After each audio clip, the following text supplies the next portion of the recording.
तो बच्चे लोग, लास्ट क्लास में मैं आपको सीरीज कितने प्रकार के हैं बताया था, और आशा करता हूं कि सारे के सारे बच्चे उसको रिवाइज कर चुके होंगे। तो आज हम लोग स्टैट्स का फर्स्ट चैप्टर स्टार्ट करने जा रहे हैं, मेजर्स ऑफ सेंट्रल टेंडेंसी, है ना, जो बहुत ही इजी चैप्टर है और इम्पॉर्टेंट भी है ना। तो बच्चे लोग, यहां पर ना हम लोग एक सीरीज का एवरेज निकालना सीखेंगे, है ना। एवरेज वैल्यू निकालना सीखेंगे, सेंट्रल वैल्यू निकालना सीख लेंगे। तो एवरेज है क्या? Average is the single value which represents the whole series, है ना। एवरेज एक सिंगल वैल्यू है जो होल सीरीज को रिप्रेजेंट करता है। जैसे मान लो कि एक क्लास में 50 बच्चे हैं और मैं बोला कि इस क्लास का जो एवरेज मार्क है वो 40 है। इसका मतलब क्लास के सारे बच्चे जो मार्क्स रखे हैं वो 40 के आसपास रखे हैं, ठीक है ना। तो सबसे पहले जानेंगे कि एवरेज कितने प्रकार के हैं, types of average.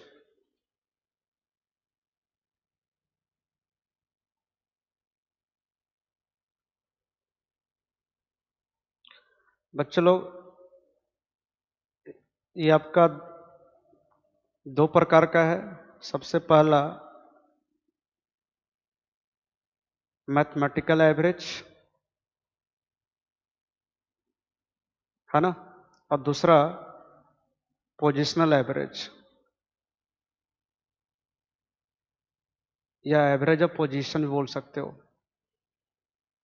Mathematical average, average of position या पोजिशनल एवरेज। फिर जो मैथमेटिकल एवरेज है ये 3 प्रकार का है। अरिथमेटिक मीन,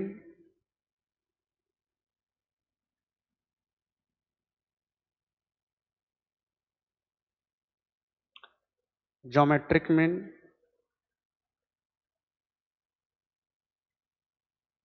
और हार्मोनिक मीन।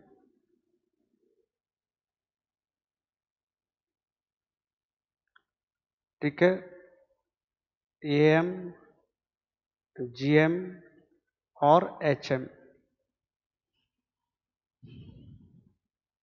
फिर जो अरिथमेटिक मीन है और हार्मोनिक मीन और ज्योमेट्रिक मीन, इनको फिर 2 पार्ट में डिवाइड किया गया है। मतलब अरिथमेटिक मीन 2 प्रकार का हो सकता है, एक सिंपल अरिथमेटिक मीन और एक वेटेड अरिथमेटिक मीन। उसी तरह ज्योमेट्रिक मीन भी 2 प्रकार का हमारा हो सकता है बच्चों लोग, सिंपल ज्योमेट्रिक मीन और वेटेड ज्योमेट्रिक मीन। तो हार्मोनिक मीन भी 2 प्रकार का हो सकता है, सिंपल हार्मोनिक मीन और वेटेड हार्मोनिक मीन। ठीक है। अब जो है पोजिशनल एवरेज है, ये हमारा 3 प्रकार का है।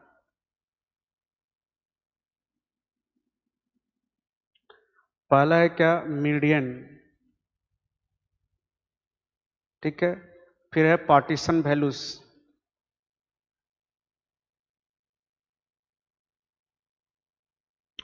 और मोड। पार्टीशन वैल्यू जैसे आपका आ जाएगा, क्वार्टाइल आ जाएगा,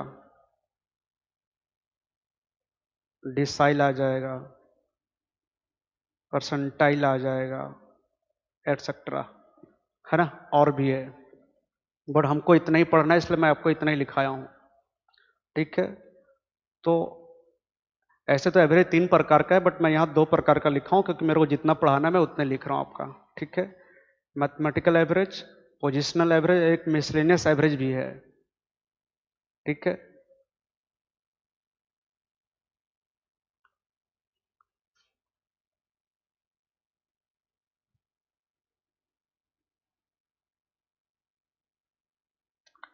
ओके, तो सबसे पहले आज हम लोग स्टार्ट करने वाले हैं मैथमेटिकल एवरेज के बारे में, ठीक है। और उसके अंदर सबसे पहला क्या है, अरिथमेटिक मीन। बच्चों, मैं जब भी अरिथमेटिक मीन का बात करूंगा तो सिंपल अरिथमेटिक मीन होता है ना। जब भी बोलूंगा अरिथमेटिक मीन तो सिंपल अरिथमेटिक मीन होगा मतलब। और अरिथमेटिक मीन को हम लोग मीन के नाम से जानते हैं, है ना, है ना। इसको मैक्सिमम टाइम मीन के नाम से पुकारते हैं। तो जब भी मीन बोला जाएगा तो अरिथमेटिक मीन होता है वो।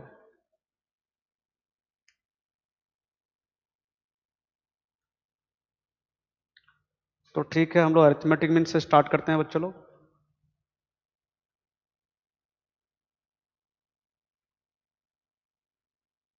मतलब AM, ठीक है। तो अब अरिथमेटिक मीन आपका दो प्रकार का था, है ना। क्या, सिंपल अरिथमेटिक मीन और वेटेड अरिथमेटिक मीन। तो अभी हम सिंपल अरिथमेटिक मीन पढ़ने जा रहे हैं। तो calculation of simple arithmetic mean.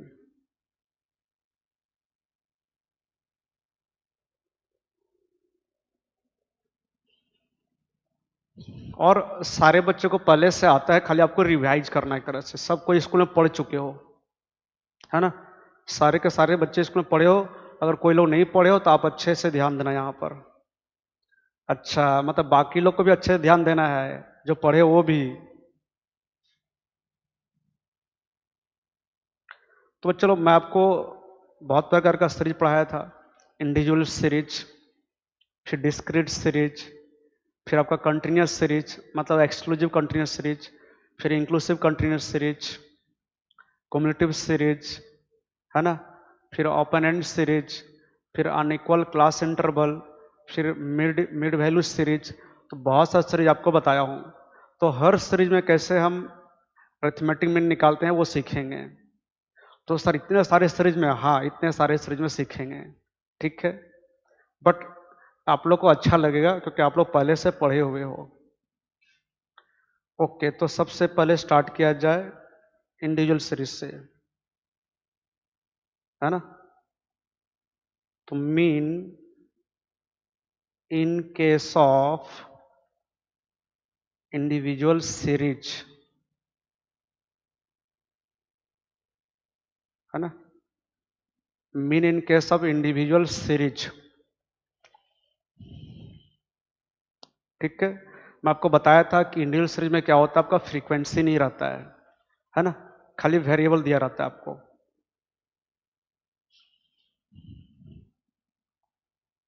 तो यहां पर हम इंडिविजुअल सीरीज के अंदर तीन मेथड आएगा, मतलब सारे सीरीज के अंदर तीन मेथड आएगा। डायरेक्ट मेथड, शॉर्टकट मेथड और स्टेप डेविएशन मेथड। तो सबसे पहले हम पढ़ेंगे डायरेक्ट मेथड, बिट 1, है ना, कि डायरेक्ट मेथड में मीन कैसे निकालते हैं। तो बच्चों लोग, मीन मतलब अरिथमेटिक मीन। मैं अभी थोड़ा देर पहले बोला, जब भी मीन बोलूंगा तो अरिथमेटिक मीन, है ना। और सिंपल अरिथमेटिक मीन। जब वेटेड रहेगा तो पूरा वेटेड अरिथमेटिक मीन लिखा रहेगा हमको। तो बच्चों लोग, यहां पर मीन को रिप्रेजेंट करते हैं, कैसे डिनोट करते हैं, एक्स बार, है ना। और इसका फॉर्मूला है क्या, summation X by N.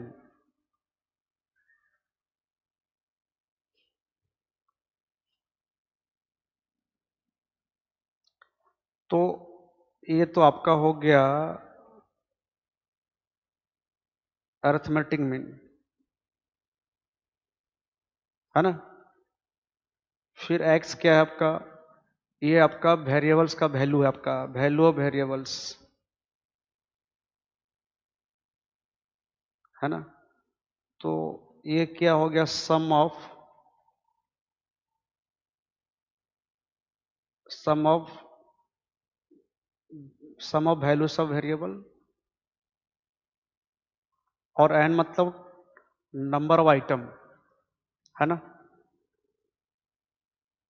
Number of items और ऑब्जर्वेशंस। तो आपको याद आया कि आपका फॉर्मूला क्या था, समेशन एक्स बाय एन। चलो एग्जाम्पल देखो, खाली अपने को एक्स दिया रहेगा, ठीक है। मतलब यहां पर हमारा फ्रीक्वेंसी नहीं रहेगा क्योंकि हम पढ़ रहे हैं इंडिविजुअल सीरीज, है ना बच्चों लोग, क्या पढ़ रहे हैं, इंडिविजुअल सीरीज। चलो 5, 10, 15, 20, 25, यही एग्जाम्पल हम लोग लिए थे इंडिविजुअल सीरीज में। आप कुछ भी ले सकते हो, है ना। तो देखो फॉर्मूला देखो, आपको खाली क्या करना है, एक्स दिया हुआ है, खाली आपको क्या करना है, समेशन एक्स निकालना है ना, मतलब सम ऑफ एक्स निकालना है, मतलब खाली टोटल कर देना है। तो इसको अगर टोटल कर देंगे तो क्या हो जाएगा हमारा ये 75। पता है आप लोग को? सर हाँ पता है, ये हो गया 75। तो मीन का फॉर्मूला अपना क्या है, समेशन एक्स बाय एन, मतलब 75 बाय नंबर ऑफ आइटम कितना है यहाँ पर 5, एकटी रुंडू मुड़ू नालगू आइदू, नहीं क्या, क्या पता सही बोला गलत पता नहीं मेरे को, कोशिश किया बोलने का। तो नंबर आइटम कितना है 5, तो ये हमारा हो गया 15, अरिथमेटिक मीन आ गया 15, मीन आ गया 15। सर क्या पढ़ा रहे हो आप, ये हम लोग को तो आता है, ठीक है कोई बात नहीं। यहां पर ना बच्चों लोग मेन ना इंपॉर्टेंट ना फार्मूला है, याद रखना, क्योंकि आपको अगर फार्मूला याद है तो स्टेप अपने आप तुमको याद जाएगा, है ना।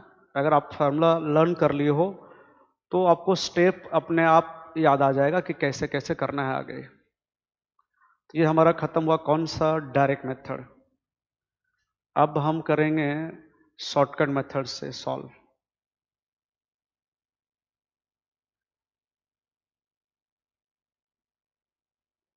है ना। शॉर्टकट मेथड और स्टेप डिवीजन मेथड जनरली तब अडॉप्ट करते हैं जब थोड़ा कैलकुलेशन कॉम्प्लिकेटेड हो जाता है ना, ओके, और वेरिएबल बहुत ज़्यादा होते हैं तब।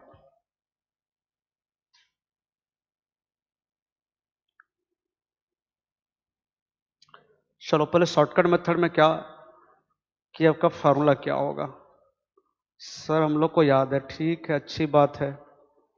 यहाँ पर पहले आएगा ए, मतलब एज्यूम मीन जिसको बोलते थे आप लोग, ये आएगा, फिर आएगा समेशन डी बाय एन, है ना, कोई स्मॉल एन लिखते हैं कोई कैपिटल एन लिखते हैं, ठीक है, एन, जहां पर ए का मतलब क्या, एज्यूम मीन,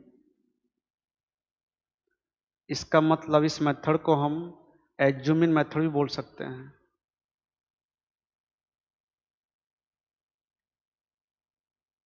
ठीक है ना, एज्यूम मीन। और डी का मतलब डेविएशन, बच्चे लोग डी का मतलब क्या, डेविएशन, मतलब difference from assume mean. D का मतलब एक्स माइनस ए, ठीक है, और एन का मतलब तो जानते हो, नंबर ऑफ ऑब्जर्वेशंस, है ना, ठीक है। तो एक काम करते हैं, हम वही एग्जाम्पल लेते हैं, छोटा सा और प्यारा सा, ठीक है ना, 5, 10, 15, 20 और 25।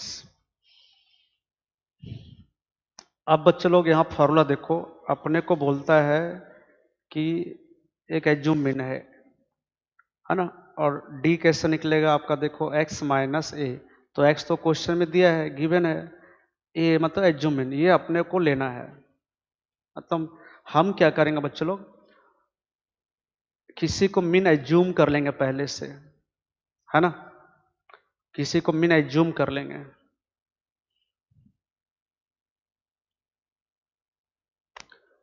आप इसमें से किसी को भी मीन एज्यूम करो, आपका आंसर सेम आएगा।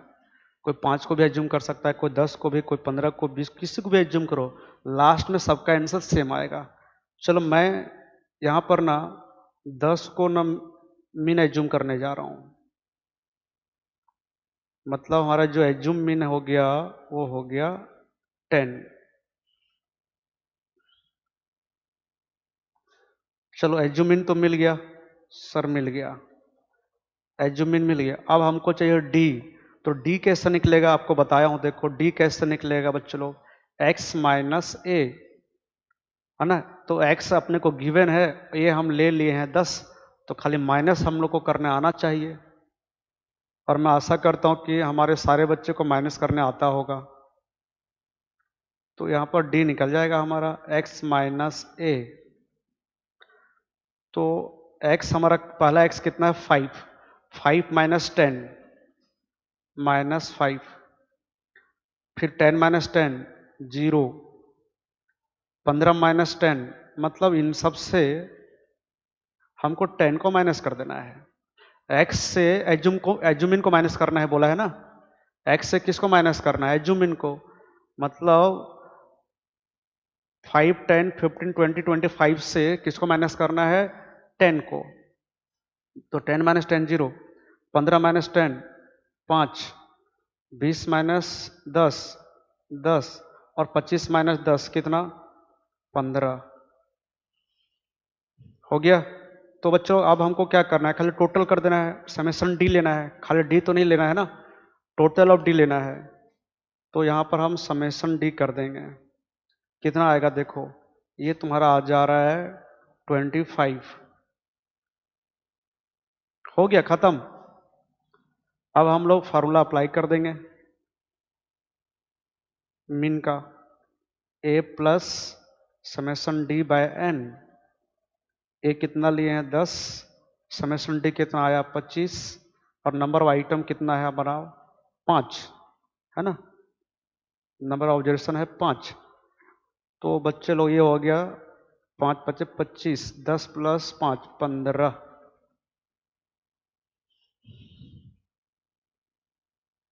ठीक है। आप किसी भी मेथड से करो आपका आंसर 15 ही आएगा।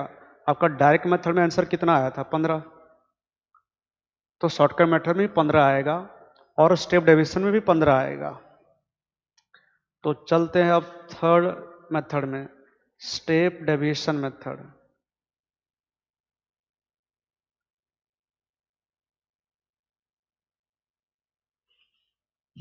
बच्चे लोग जनरली क्या होगा, आपको बोलेगा नहीं एग्जाम में कि आप इस मेथड से करो, अगर बोलेगा तो फिर उसी मेथड से करना पड़ेगा आपको, लेकिन खाली बोलता है एग्जाम में कि मीन निकालो, तो आप किसी मेथड से निकाल सकते हो, जो आपको पसंद आता है उससे निकाल सकते हो, ठीक है ना। उस समय आपको क्या सुविधा हो रहा है उसके हिसाब से आप कोई मेथड अडॉप्ट कर सकते हो। नेक्स्ट है स्टेप डेविएशन मेथड बच्चों लोग, स्टेप डेविएशन मेथड मतलब जो शॉर्टकट मेथड में करते थे यहां पे वही करेंगे, एक स्टेप थोड़ा एक्स्ट्रा जाएंगे आगे हम लोग यहां पर। तो पहले फॉर्मूला क्या है ना, A plus summation D dash by N into C, है ना। क्या हो गया formula, A plus summation D dash by N into C, जहां पर ए का मतलब तो आपको पता है एज्यूम मीन, है ना, और डी का मतलब था डेविएशन फ्रॉम एज्यूम मीन, है ना। तो यहां पर चलो लिख देता हूं फिर से, डी का मतलब था आपका डेविएशन फ्रॉम एज्यूम मीन, मतलब एक्स माइनस ए। तो यहां पर डी डैश का मतलब क्या होगा, step deviation from assume mean, मतलब एक्स माइनस ए बाय सी करेंगे इसको।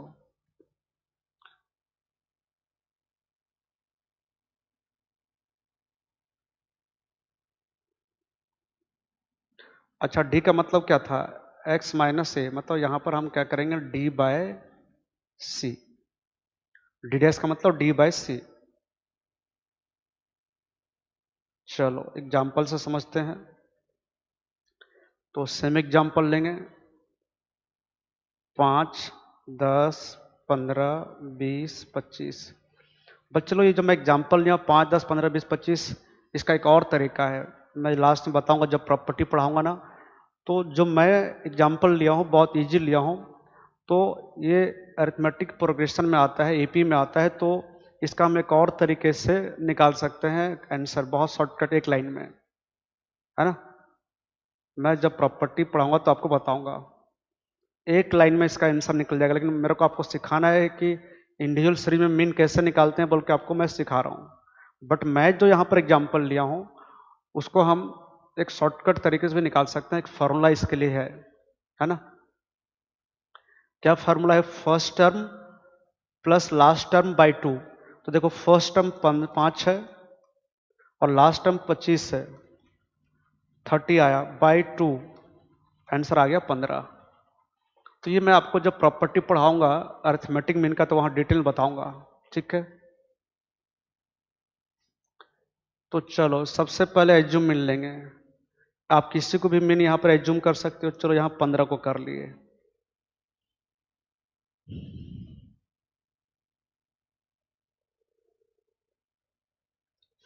है ना। एज्यूम मीन किसको लिए? 15 को। तो एज्यूम मीन ले लिए, तो सबसे पहले यहां पर हम क्या निकालेंगे बच्चों लोग? सबसे पहले हम यहां पर निकालेंगे एज्यूम मीन, तो ले लिए, मिल गया एज्यूम मीन। फॉर्मूला में देखो क्या क्या चाहिए, ए मिल गया 15, एन हमको गिवन है 5, तो डी और सी। तो सबसे पहले डी डैश, हमको डी डैश चाहिए, तो सबसे पहले क्या डायरेक्ट डी डैश निकालेंगे कि पहले डी निकालेंगे बच्चों लोग? सर पहले डी निकालेंगे तभी तो डी डैश निकलेगा। चलो डी निकालेंगे। डी का मतलब क्या? डी का मतलब क्या? एक्स माइनस ए। तो एज्यूम आप 15 लिए हो, तो वेरिएबल से आप 15 माइनस कर दो, 5 माइनस 15 माइनस 10, 10 माइनस 15 माइनस 5, 0, 5, 10। लेकिन बच्चों यहाँ पर हमको डी चाहिए कि डी का डैश चाहिए? सर डी डैश चाहिए, ठीक है। और डी डैश में मैं क्या पढ़ाया था आपको, डी डैश कैसे निकालेंगे? डी बाई सी, है ना। मतलब डी को हम डिवाइड कर देंगे कॉमन फैक्टर से। अच्छा मैं यहाँ लिखा नहीं था, ठीक है लिख देता हूँ, सी का मतलब कॉमन फैक्टर, है ना। तो बताओ तो आप मेरे को, यहाँ पर मेरे को बता दो आप लोग, ये सारा डी कौन सा नंबर से कट जाएगा सारा का सारा, और इनका कॉमन फैक्टर क्या होगा? सर 5। तो सी हो जाएगा हमारा 5 हो जाएगा, है ना। 5 से सब कट जाएगा, ठीक है। तो ये हो जाएगा डी बाय सी, डी बाय सी। तो डी अपना ये है और सी कितना ले लिए हैं? 5। मतलब सारे डी को 5 से डिवाइड कर दो, तो 10 को डिवाइड करेंगे 5 से तो आ जाएगा -2, -1, 0, 1 और 2। तो अब देखो बच्चों लोग हमको फार्मूला में क्या चाहिए? हमको फार्मूला में क्या चाहिए? Summation D dash. तो इसका समेशन डी डैश निकाल लेंगे, कितना आएगा बच्चों लोग? 0। क्यों 0 आया है ये भी मैं आपको बताऊंगा जब प्रॉपर्टी पढ़ाऊंगा तब, फिर भी बोल देता हूं। हम यहां पर क्या किए हैं, जो एक्चुअल मीन आने वाला था उसी को एज्यूम मीन ले लिए हैं। हमको पता है कि जो यहाँ आंसर में एक्चुअल मीन आएगा वो 15 आएगा, क्योंकि बाकी मेथड में 15 आया था, है ना। शॉर्टकट मेथड में और डायरेक्ट मेथड में 15 आया था, तो यहाँ भी 15 आएगा। और हम क्या किए हैं, यहाँ पर जो मीन है एक्चुअल मीन है उसी को ले लिए हैं एज्यूम मीन। तो जब एक्चुअल मीन को ही आप एज्यूम मीन ले लोगे तो आपका समेशन डी डैश क्या आ जाएगा? 0। चलो ठीक है, तो फार्मूला अप्लाई करते हैं मीन का, ए प्लस समेशन क्या? D dash by N into C. तो एज्यूम मीन हम लोग कितना लिए हैं बच्चे लोग? एज्यूम मीन कितना लिए हैं? 15। समेशन डी डैश कितना निकला 0, नंबर ऑफ आइटम कितना है 5 और कॉमन फैक्टर भी कितना है 5। तो आपको पता है ये होल पार्ट कितना हो जाएगा आपका 0, तो आंसर आएगा 15, है ना, आंसर आएगा 15। तो बच्चों लो ये खत्म हो गया आपका arithmetic mean in case of individual series, है ना, ये खत्म क्या हुआ arithmetic mean in case of individual series आप लोग का। तो ठीक है, आज का क्लास में मैं इतना ही बताता हूँ आप लोग को, क्योंकि बहुत सारे बच्चे तो पढ़े हो लेकिन कुछ कुछ बच्चे स्टैट्स नहीं पढ़े हैं, मतलब सेंट्रल टेंडेंसी चैप्टर नहीं पढ़े हैं अपना स्कूल में, ठीक है। तो इसलिए आप नेक्स्ट क्लास में आपको सिखाऊंगा arithmetic mean in case of discrete series, जो इससे भी ज़्यादा इम्पॉर्टेंट होगा, ठीक है ना। क्योंकि आगे जितने भी सीरीज आएंगे डिस्क्रीट सीरीज के बाद, है ना, exclusive continuous series, inclusive continuous series, cumulative series, open end series, जितने भी सीरीज आएगा सब जगह डिस्क्रीट सीरीज का ही स्टेप्स आएगा आपका वहाँ पर, है ना। जो रूल और जो स्टेप्स हम फॉलो करेंगे डिस्क्रीट सीरीज में वही बाकी सीरीज में फॉलो करेंगे। इसलिए नेक्स्ट क्लास में पढ़ाऊंगा आपको mean in case of discrete series, जो बहुत ही इंपॉर्टेंट होगा।